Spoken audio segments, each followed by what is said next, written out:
In Sinnoh, danger lurks around every corner, but this isn't the Pokemon Platinum that you remember. See, this is a hardcore randomizer Nuzlocke with a twist. Every Pokemon that we encounter, including our starter Pokemon, will be completely randomized into entirely new Pokemon. And without further ado, let's jump right on in. My journey began the only way a good one does, facing an impossible choice. And that would be choosing our starter Pokemon. We have three options, our first one being Gardevoir, our next option is the baby Igglybuff, and of course option 3, Entei. The choice became very obvious. Barry decides he wants to challenge us to a duel. It's time to duel!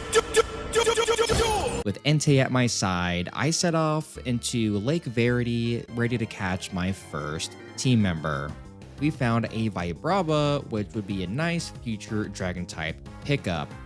Until this happened. I will never forgive you for this.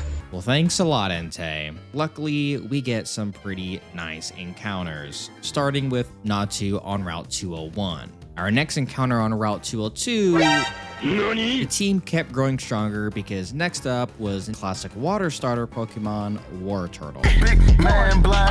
On Route 219, I was able to find and catch a Nidoking. Then on Route 204, we find a Tropius. Every great team needs a leafy dinosaur.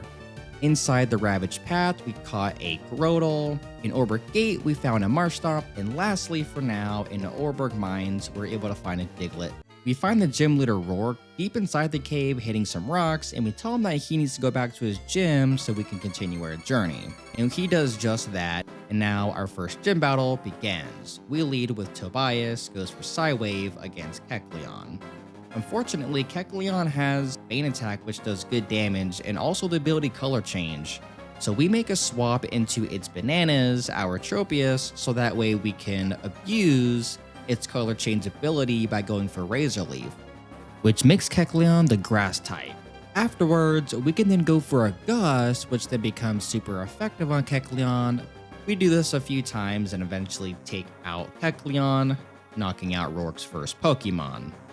He then sends in Krabby, and although it has pretty good defense, we are still super effective with the type advantage of grass against water. He just goes for Harden as well as a potion, but it's not enough from us taking it out with just a few more Razor Leaves. Luckily, Rourke's ace is actually a Gastrodon, which is 4 times weak to grass, so we're able to stay in and go for Razor Leaf, knocking him out. After the gym, we meet up with Barry, and for some reason, he started counting down from 10 like a human alarm clock on Espresso. We then meet a few Team Galactic grunts that are apparently trying to rob Professor Rowan as well as Lucas. Well, Professor Rowan isn't having any of it and decides to give these guys a lesson. 5, in fact. We make our way to Floroma Town, and of course, these grunts won't let us through, so we head east to Valley Windworks, and the genie Pokemon themselves granted our wish of a Jirachi. There's a Team Galactic grunt protecting the power plant, and after defeating him, he just walks back in and locks the door behind him. With nothing left to do here, we head back to Eterna City to battle against Gardenia for our second gym battle. She leads with a Pikachu who, although it does have electric type attacks and goes for Thunder Wave on Bananas to paralyze us, we're still able to do really good damage with Razor Leaf, and in fact, it only takes 2 to knock it out because we don't get paralyzed. Our next Pokemon is Typhlosion, and we definitely have to switch in this case. He does go for Smokescreen, which does lower our accuracy, but we're able to return a few Dragon Breaths while also getting the Paralysis, and one more Dragon Breath puts him under half HP, which does proc the Citrus Berry. And we ended up missing a couple of Dragon Breaths. I didn't want to risk losing Tobias to a crit, so we swap in Hail our Entei to tank its Flame Wheels. Afterwards, we're able to go for some pretty nice combos of Bite with a chance to flinch and get a full para because he's paralyzed. Our last Pokemon, however, is a Luxray, who is pretty difficult and pretty good attack at this point in the game, and he goes for Spark, which does pretty good damage and also paralyzes Hail. So we have to swap into Giovanni to predict its electric type attacks. After many rock smashes and poison stings, we don't get the poison, but we're eventually able to knock him out, getting our second gym badge. Cynthia is kind enough to gift us a Pokemon egg. We then also grab our bicycle and speed our way over to Route 211 for our next encounter, Swampert. and then a Tauros on Route 208. We're up against the third gym leader, Fantina, and she leads with Mr. Mime, and I lead with Hail. And I have a super effective move in Bite and the potential of getting a flinch since I'm faster.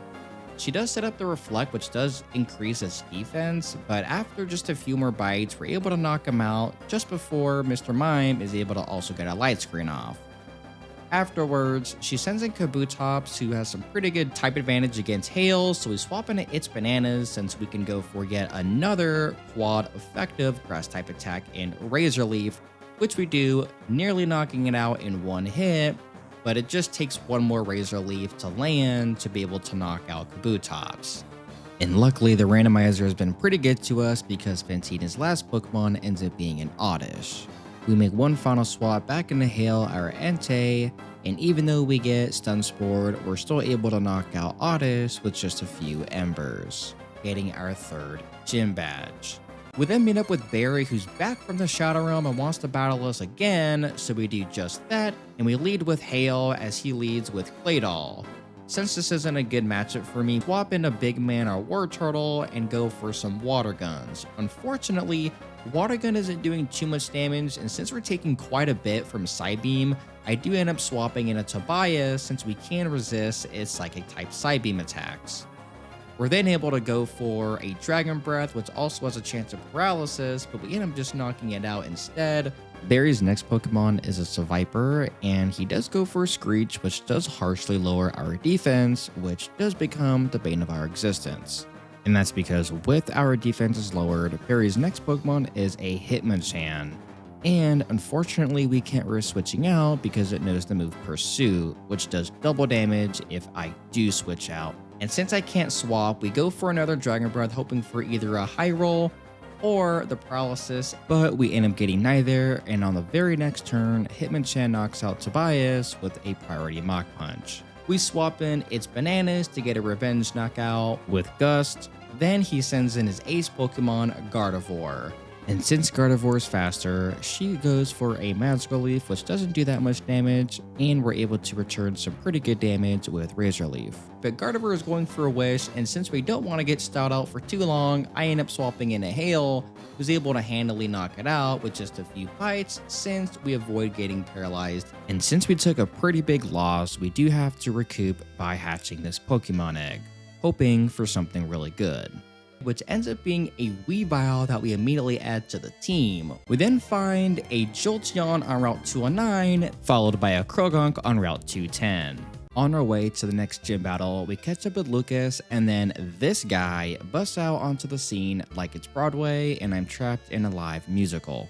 Nevertheless, our next battle starts against Maylene, who leads with an Exploud. We lead with 3 wishes, and we go for a Psychic, which does massive damage, and we're able to take it out in 2 hits. We swap in Swampman against Charizard, which is one of my favorite Pokemon, but he has Dragon Rage, which always does 40 damage. And let me tell you something, my team not exactly built to take 3 of those, so I did the only logical thing, which is to bring out Entei to try and save the run. With Charizard just under half HP, we go for Stomp to try and get another flinch, which we end up doing, and after eating 1 more Dragon Rage, we are able to knock out Charizard with 1 more Stomp.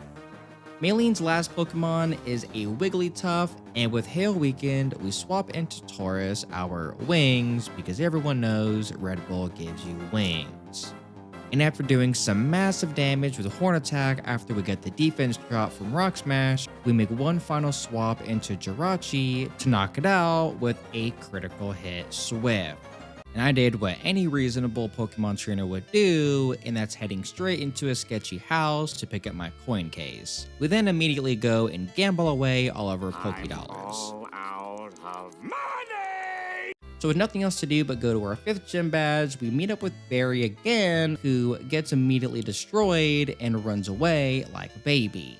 Our next battle was against Crasher Wade. He came in singing, mask on, chest out, like he was about to drop the most terrifying team in the entire region, and then he sends out a Wurmple, who then gets obliterated by one of the strongest flies you've ever seen. Next, he does have Rapidash, which is super effective against us, so we do have to swap into Swampman so we're able to resist its fire type attacks. We both miss our first move, but we're able to use Mud Bomb, which does some pretty good damage, and after another one, we're able to knock it out. Crusher Wake's last Pokemon is a Tauros, and since he just used Intimidate, I figured I'd go into my Tauros and get an Intimidate off as well. Then we just butted heads for a little bit until I eventually won with a Rock Smash defense drop followed by a Horn attack. Afterwards, we make our way to the Safari Zone when we're greeted by a big boom. Boom! Boom! Boom! We find a Team Galactic Grunt storming out, we chase him down and battle him. We then meet up with Cynthia, who asks if we've seen Psyduck around, and then she just hands me a secret potion. No label, no dosage, no instructions, like I'm supposed to roll up on the Psyduck and casually fix all their neurological conditions. Well, it ends up working. Then we find ourselves in a battle against the Team Galactic boss, Cyrus, and he leads with Lopunny as we lead with Hail.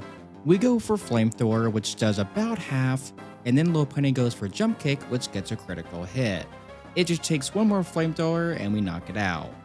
He then sends in Octillery, the water tank itself, so we do have to swap into its bananas so we can get a favorable type matchup. After a few Razor Leafs, we're able to take out the Octillery, and then he has Mantine. And Mantine is known for being pretty bulky and also sometimes pretty annoying to deal with, and it has a pretty good typing of water and flying.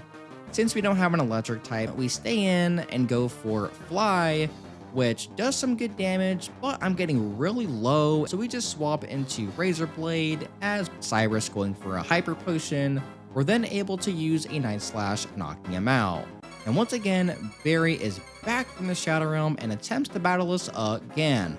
This time though, he leads with Mr. Mime as I lead with Hail, and Hail was able to basically just completely sweep his entire team since he had a lot of dark types and grass types which we can deal with. Unfortunately, he does have a water type in Crawdont, but again, with its bananas, we're able to switch in and go for a few Razor Leaves, knocking it out.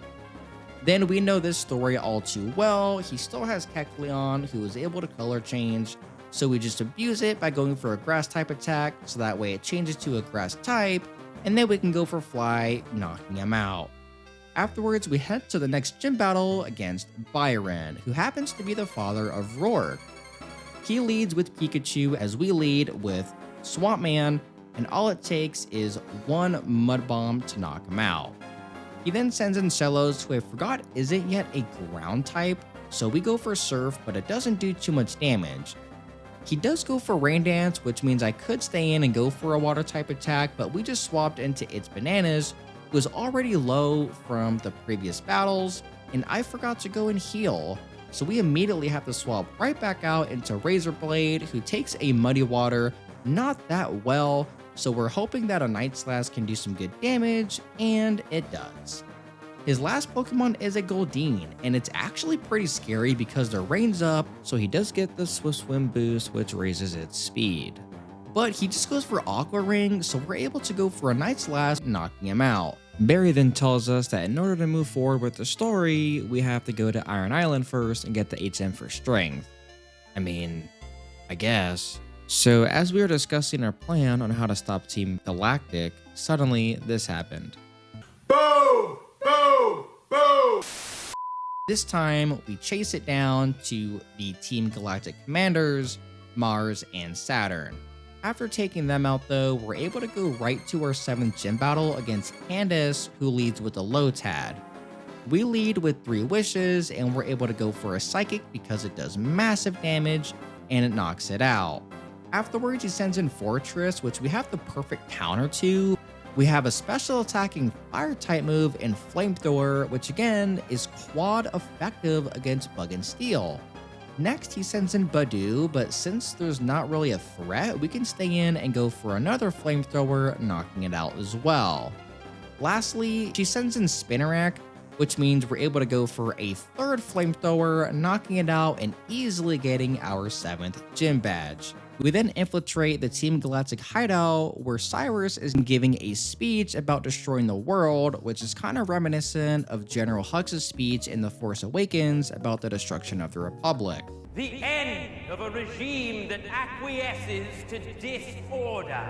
We then confront Cyrus and challenge him to a battle, and he leads with Nidorino, and we lead with Hale and go for a flamethrower, which nearly takes it out. Nidorino does set up the toxic spikes, which could be bad for a long battle, but after just 2 more flamethrowers, we're able to knock out Nidorino. Cyrus's next Pokemon is Poliwrath, which is no joke. I swap in its bananas so we can resist its water and fighting type attacks. We fell asleep because of Hypnosis, and then he immediately lands a dynamic punch while also getting the confusion. We are then met with one of the most unfortunate situations I've ever been in. See, Poliwrath lands a 50% accurate dynamic punch, which also gets the critical hit, and then I immediately wake up and get hit by confusion, knocking out its bananas. At the very least, we're able to get a clean switch into 3 wishes, and we're able to use Psychic, which is super effective, eventually knocking out Poliwrath. Cyrus then sends in Meditite, who's his last Pokemon. We then go for a Psychic, which nearly takes out the Meditite, but after its berry procs, we're able to go for another Psychic, knocking it out. Afterwards, we do free all of the 3 lake Pokemon and make our way to Mount Coronet, where we find Cyrus enacting some sort of ritual, which opens a portal to Spear Pillar. Cynthia says we have to follow him, but sure, yeah, let's casually stroll through a dimension-tearing nightmare portal. What could possibly go wrong? We finally find Cyrus, who we challenge to one final battle. This time, he leads with an Apom as we lead with Razor Blade, and we're able to go for a Night Slash, which nearly takes it out, putting it in red HP. Cyrus immediately goes for a full restore, but we're still able to whittle down Apom without taking any damage.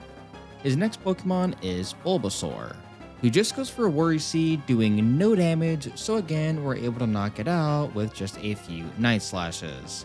Then, Cyrus sends in yet another Grass starter, and I'm sitting here wondering, buddy, are you good? Is this evil plan just one big overreaction to losing a Trico as a kid? Regardless, it only takes one more Night Slash to take out Turtwig, and then he sends in his next Pokemon, Uxie, who I literally just freed not even 5 minutes ago, but it only takes one Night Slash to finish the job due to a critical hit.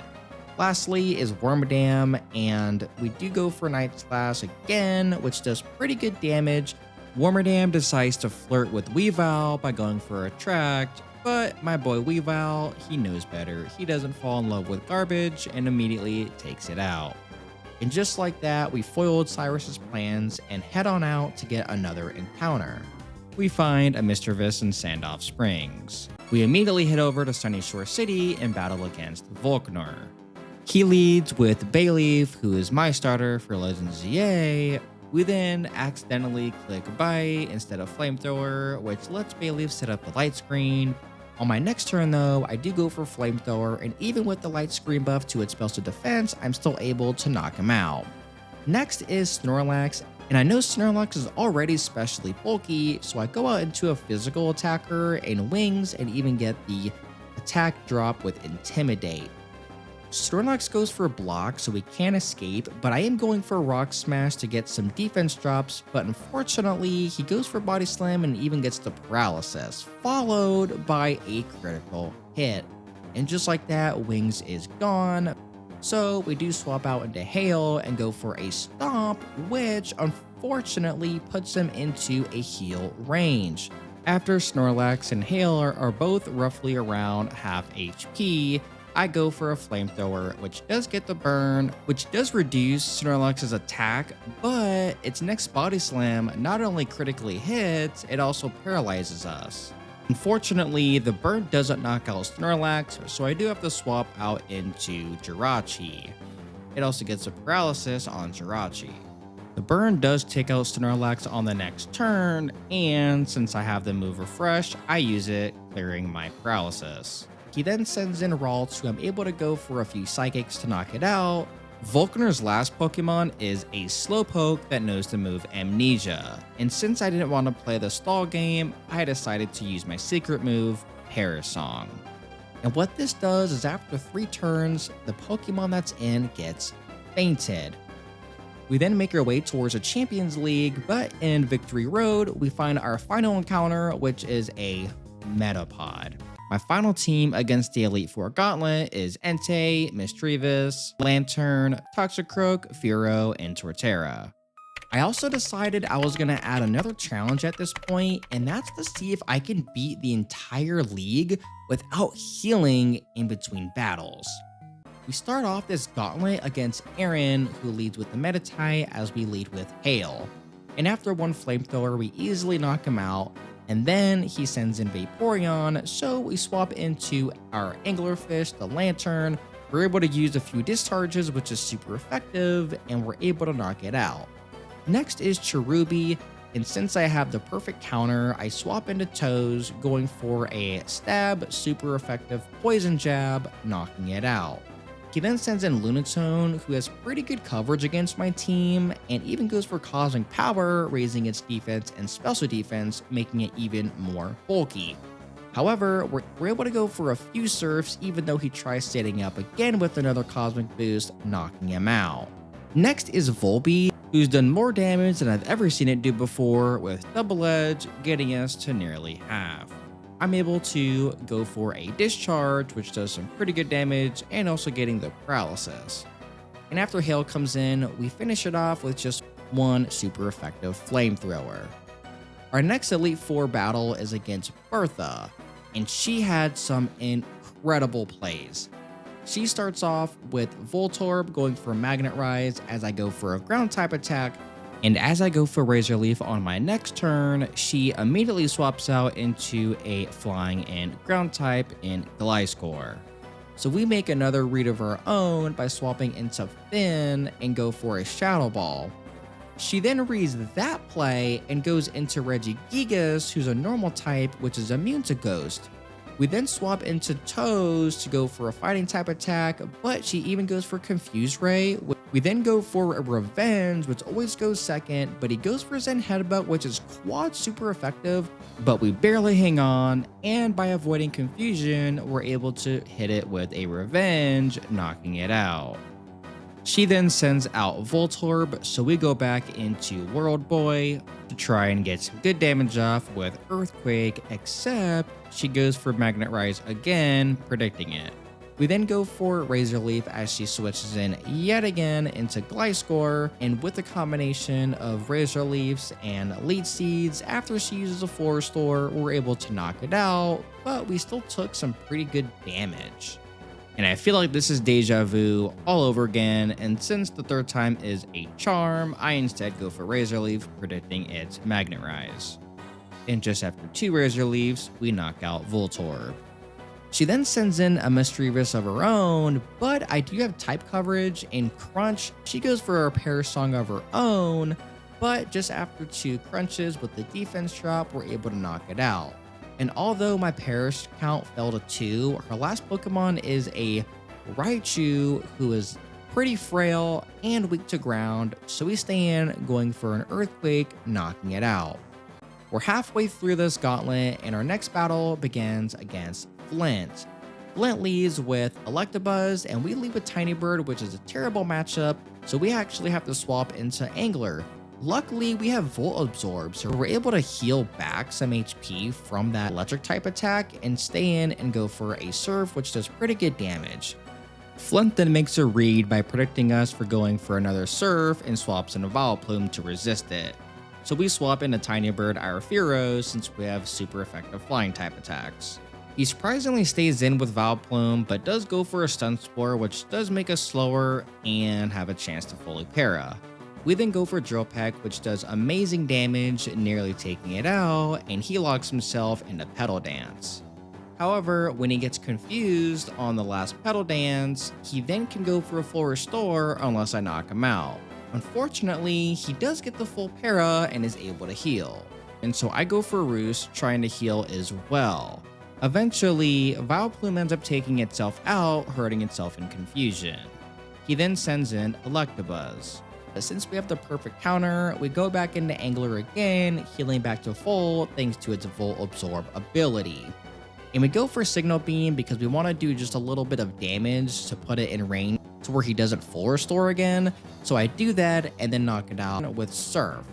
He then sends in Jumpluff, who's grass and flying, but I don't have any ice type coverage on my team. So I stay in against the bounce, and I'm easily able to knock him out though with a flamethrower because Jumpluff doesn't have the greatest defense. He then sends in Flaffy, but I'm able to go into World Boy, but I get pretty greedy. I go for the Leech Seed and end up missing as he goes for Signal Beam, which does really good damage and is super effective. So I just swap into Finn because I know I can resist the Signal Beam. At this point, I really thought that was his last Pokemon, but he actually had another one. So even though we're parasonging, he's gonna end up switching out anyway. He then goes for Thunder, which does massive damage, but I predict the switch on the last turn and go for Confuse Ray with Angler, and we're able to use Surf on Houndour, which nearly takes it out, but he even hurts himself in Confusion, which finishes the job. He then sends in Flaffy again, and it just takes a few more Surfs to knock out Flaffy, but I did take some pretty good damage from its Signal Beams. And now we're against Lucian, which is the final member of the Elite Four, and we lead with Tiny Bird. He leads with Slugma, and we go for Drill Peck, which is easily able to knock it out after a critical hit. He then sends in Manectric, and again, since I'm weak to Electric, I have to swap into Angler, but we're able to abuse it again because we're able to kill back using its Volt Absorb ability. We stay in with Angler and go for Confuse Ray, and after many turns of it hurting itself in Confusion, combined with the damage from Signal Beam, we eventually get it to the red where Lucian uses a full restore. Since we're getting low on PP, I actually make a swap into Hail to finish it off. He then sends in Quagsire, but since World Boy is already extremely low, I didn't want to send it in just quite yet. I kept swapping into Tiny Bird so we can go for some flying type attacks. He goes for Muddy Water, which does a lot more damage than I thought, so we're going to have to stall him out using a combination of Roost and Drill Packs until he eventually misses Muddy Water. He does, and to save PP on Drill Peck, we knock him out with Fury Attack. Lucian then sends in Teddiursa, who's just a little cuddle bear, and we go for a Drill Peck, which does a little over half HP, but he goes for Charm, lowering our attack. So we just make a swap into Angler our Lantern as he goes for Rest, and we're able to knock him out with 2 discharges. Luckily, his last Pokemon is Swallow, a flying type, which is prime prey for our discharging Angler. So we're able to finish it off with just 1 discharge. And we finally made it to the very last battle in this run against the champion, Cynthia. My team is pretty weak at this point, but I still thought I can make it work. We lead with Tiny Bird against Cynthia's Baltoy, and we go for a Drill Peck, which does over half HP. She then goes for Cosmic Power, raising its defense and special defense. I'm able to go for another Drill Peck, nearly taking it out as she goes for Power Trick, which could be scary depending on how many Cosmic Power boosts it gets for its offense. My Drill Peck is now able to knock it out with just 2 Drill Pecks. Then, at this point, I do swap into World Boy to get a free switch in because he only had 20 HP, so he is knocked out, and we go into Angler so that way we can get a clean discharge off. I'm glad we did that because we wouldn't have been able to live 2 slashes from Kabutops, and we're able to knock it out with a discharge critical hit. Unfortunately, her next Pokemon is a Nidoqueen. We don't really have good ground type resistance on our team, so we have to send in Finn, who at least has the ability Levitate, but again, she's already pretty weak. We stay in and go for some Psybeam since it's super effective, and we're hoping for a Confusion. We don't get that, and then she goes for Poison Sting, which barely does any damage, but with the poison, we're fainting much quicker. We go for another Psybeam, which procs its Citrus Berry, and then the next turn we're knocked out by Poison. We then have to send in Tiny Bird and go for Drill Peck, hoping to put it in range to where Hail can come in and sweep. We get a critical hit, but it just wasn't enough, and she's able to use a full restore because now she's in range to heal. We go for a drill peck, which does about a quarter of its HP, so we go for another one, hoping to bring it to about half HP, except this time, Nidoqueen's Poison Point ability activates, and now we're poisoned. It's really a double-edged sword though, because although I'm poisoned, I can't be paralyzed from its body slams. We take this opportunity to try and heal as much as possible with the Roost, but she goes for Superpower, which ends up being super effective since we lose the flying type with a Roost. So after Superpower knocks us out, we swap into Hail, hoping that one Flamethrower is able to knock him out, which it does. Anything but a water type, anything but a water type. Oh, it's Empoleon. It is part steel, so I'm still hopeful that I can maybe knock it out with a few flamethrowers. Our first flamethrower only does about half, so I know a second one won't knock it out unless it's a high roll. Arceus, please give us the roll that we need. Oh, it's not. We take this opportunity to swap into Toes because I know she's going for a full restore. I go for the Mud Bomb since it is super effective, but we miss and get knocked out with Drill Peck. And unfortunately, here's where the run comes to an end because after just one more Aqua Jet with priority, we are knocked out. And just like that, our journey came to an end. Cynthia, Sinnoh's fiercest champion, shut us down. I gave it everything I had, but with no healing between battles, an extra roll I thought would make things more exciting. Let's just say it definitely made things harder. Should I have done that? Probably not, but hey, it's a hardcore randomizer Nuzlocke. You don't play it to win easily, you play it to suffer with style.